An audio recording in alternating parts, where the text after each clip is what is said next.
ebifaananyi by'amafuta gaffe America birina ebifaananyi ebya beesi zaffe ezimu nga zibadde na zakyama ezibadde zigenda maaso n'okukozesebwa obuleewo okufaafagana abasajja bayitibwa aba ADF munda mu ggwanga lya Congo. Abasajja ate kaakati babirina naye bo beewakanye Bombardier Challenger 604 Maritime Surveillance Aircraft ey'eggwanga eriyitibwa United States of America eyongedde akasatiro munda mu ggwanga lino era nga tutegedde nti eno copy oba simplified version ey'ennyonyi y'Amerika ekozesebwa ennyo okubega gye bayita P-8A kampani ya Boeing yagenda maaso n'okulabika nti atuliriza egikola ebyo ogenda kuba obitegeera maaso eyo naye amawulire amavannyuma ge tugenda maaso n'okulabika nti tulina akaseera kano kyaddaaki omwogezi w'amagye g'eggwanga lino Felix Kuraije bw'ati agenze maaso n'okulabika nti akakasizza n'agamba okusinziira ku gaaliwo amawulire gategeezezza nti United States spy plane ennyonyi y'eggwanga erya America ng'omulimu gwayo kubega eyagenda maaso n'okuba nti yaviolatinga ey'espace y'eggwanga lino. Kati amawulire ge tulina gaagano gategeezezza nti eyo bifaananyi baabikuba Abamerika babirina kaakati mu archive babina mu galale baakuba beesi z'amagye ga UPDF ezisangibwa kumpi n'eggwanga erya Congo.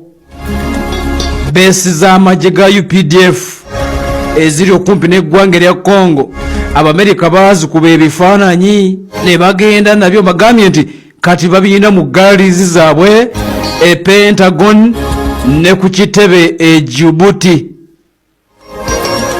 Kakati era amawulire gagenze maaso n'okulabika nti gategeezezza nti ng'oggyeko mu America atuliriza okubanga beesi ez'amagye ga UPDF ezisangibwa mu bugwanjuba obw'eggwanga nti ezikuba ebifaananyi ate era ndi Abamerika bano wakati mu kubega mission gye babaddeko baakuba n'enzizi ez'amafuta ebifaananyi nabyo babirina mu galale.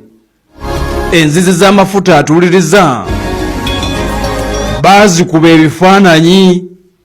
Omwogezi w'amagye Brigadier Felix Kuraije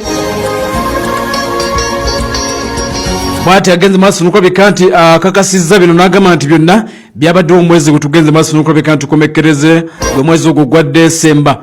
Ennyonyi ya America ereese akasatiro munda mu ggwanga lino yeyo gye bayita Bombardier Challenger 604 nga namba ey'emabega eri N991 era batutegeezezzaako nti eno ebitundu eby'ekasese bundi bujo n'ebitundu eby'ebbeni gyagenda maaso n'okulabika nti yeeriisa enkuuli n'ekuba ebifaananyi ebiwerako nti enzizi z'amafuta kaakati ne beesi z'amagye ga UPDF nga bwe nkugambye Amerika bamanyi webiri.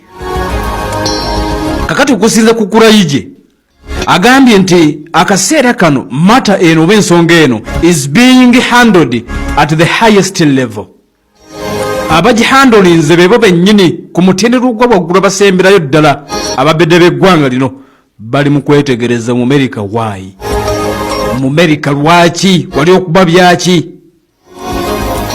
Kakati jjukira nti mu byonna ebigenda mu maaso UPDF eyina ejiri UPDF liyina atuliriza bases munda mu bitundu ebyo ebyekasese ne bundi bujo. Wano basinzira ogenda maaso n'okufaafagana abasajja ba ADF abali munda mu ggwanga eryitibwa erya DR Congo. Uganda yeebuuza nti lwaki America yandibadde akuba ebifaananyi bino ebya bases ezimu ezatandikibwawo ate nga zakyama ne zigenda maaso n'okulabika nti zikubwa ebifaananyi. America abalaka ki? Omumerika wagira ADF kiki? Kakati atuliriza tebinnaggwa okusinzira ku ladda ebyuma bya Uganda. Sewe Uganda ine ebyuma toginyooma, togiraba n'oginyooma. Ebyuma bya Uganda ladda z'eggwanga lino okusinzira ku bakulu bategeeza ne bagamba nti ennyonyi eno baagiraba ng'ekuba ebifaananyi ng'ekuba wali nkambi za UPDF ebyuma eby'eggwanga lino. Bejjeno Museveni omuyita wa bulijjo si wa bulijjo, ebyuma si babirina. Abamerika baali balowooza nti oba omusajja bakitegedde nti ali somehow equipped nti Abamerika baayagala bakozese omukisa guno. Ampuliriza wulira, Abamerika baayagala bakozese omukisa guno baasaba eggwanga lya Uganda nti twagala kutambulira kuwono bwewate ne bwewate ennyonyi yaffe erina byetwala Congo. Uganda negamba it is okay. Kakati America ne bagenda naye nga tebatuuka nga bo bamanyi tebabalaba. Kombe Uganda ekenga akaami akatono bulijjo kanyomera mitalo wa mugga ebyuma by'eggwanga lino nga biraba ennyonyi egenze ate tetuuka. Information nino terina wala yavudde wabula nti ku radar systems ez'eggwanga lino nga balaba ennyonyi egenze nga ate tetuuka. Ebyuma bijiraba eby'eggwanga lino byenkutegeeza radar systems. Kakati okusinziira nno ku mawulire agagenze maaso nuko bikanti gavuddeyo okusinziira ku kasooke nkwekwowozaako kwa America okuva mu kitebe ekitwala ssemazenga Africa kye bayita Africom bafulumiza statement ne bagenda maaso n'okulabika nti baategeeza ne bagamba nti nedda si kituufu we baatulagira okulabika nti tuyisa ennyonyi yaffe we twagiyisa era tetunnabaako surveillance yonna gye twakoze ku ggwanga eryo si kituufu. Omwogezi wa Africom US Africa Command bwatyo bagenze maaso n'okulabika nti ategeezezza kyokka wakati mu kutegeeza kino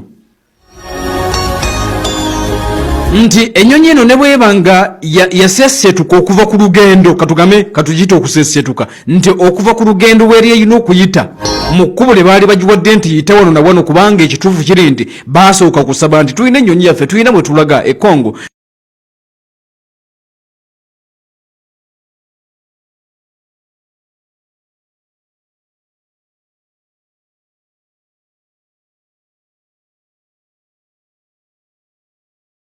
Ladies and gentlemen, you must tune your bass, tune your bass. The long-term benefits of bass have been proved by scientists.